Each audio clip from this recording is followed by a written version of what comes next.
er xotinning o'rtasidagi oqibat, bir-biriga bo'lgan muhabbat faqat kinolarda qolgan bo'lsa kerak, kitoblarda qolgan bo'lsa kerak deb o'ylardim.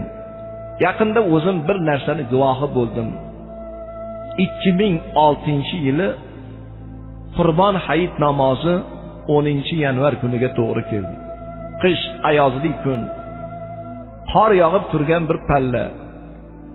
Hayit namozidan bir kun oldin biz xizmat qilib turgan masjidga xabar bo'ldiki, ertaga hayit namozidan keyin ikkita janoza, bir ayol bir erkakning janozasi keladi. Izdihom katta bo'lgan hayit namozida hushyor bo'linglar. Janozani ado etganinglardan keyin qabristonga eltib qo'yasizlar degan bizga murojaat bo'ldi. Haqiqatan ham ertasi kuni hayit namozi ayozli qish kunlaridan birida namoz o'qildi, katta jamoat yig'ildi. Ikkita insonning janozasi, bittasi ayol kishi, bittasi erkak odamning janozasi keldi. Hayit namozini ko'tarinki ruh bilan ado etib, elimizni, yurtimizni haqqiga, xalqimizni, millatimizni farovonligini haqqiga duoda bo'ldik. Hayit namozidan keyin janozani ado etdik. Janoza o'qilganda ham hech narsani tushunganimiz yo'q. Tobutlarni yelkamizga qo'yib qabristonga borgandan keyin ehtirosga berilgan jamoatning o'rtasida yig'i-sig'i juda ham kuchayib ketdi. Odamlarni tinchlantirish maqsadida o'rnimizdan turib, nimaga bunday bo'ldi ekan deb quloq solsak, hozir bir kunda omonatni topshirgan, bir soatda janozasi o'qilib, qabristonga keltirilgan ikkita mayit, ya'ni erkak bilan ayol muqaddam eri xotin bo'lgan zotlar ekan. 10 yil bir maktabda o'qib, bir-biriga ahd paymon qilib, chiroyli suratda nikoh to'ylari bo'lgandan keyin Allohning irodasi, taqdirning taqozosi bilan ancha yillar o'rtada farzand bo'lmagandan keyin qarindosh urug'larni qistovi bilan ajralishga majbur bo'lgan ekanlar. Ikkalovlari ikki tomonga ajralib o'zga turmush qilib ketishgan.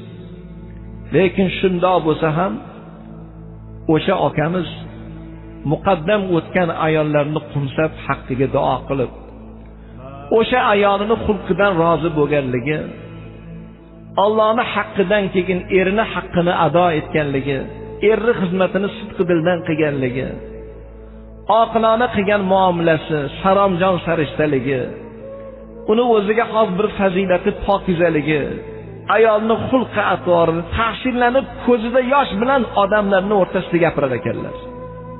Suratlarni yonlarida olib, namozlarning oxirida shu o'tgan muqaddam turmush kechirgan ayolini haqqiga doim duoda bo'lar ekanlar. Roziliklarini odamlarning o'rtasida izhor qilar ekanlar. Qarangki, bu tasodifmi?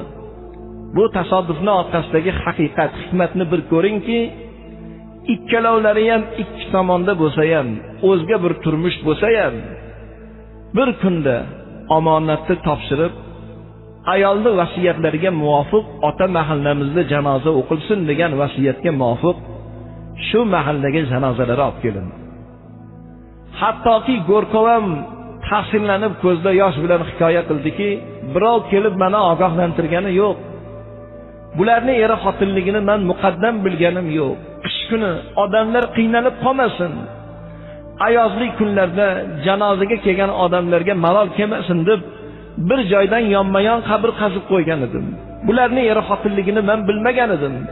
Qarang, bularni yonma-yon yotganligini ko'rib o'zim ta'sirlandim degan gapni gapirganligini guvohi bo'ldik. Shunda sukunatga cho'mgan jamoat uzoq o'ylanib qoldik.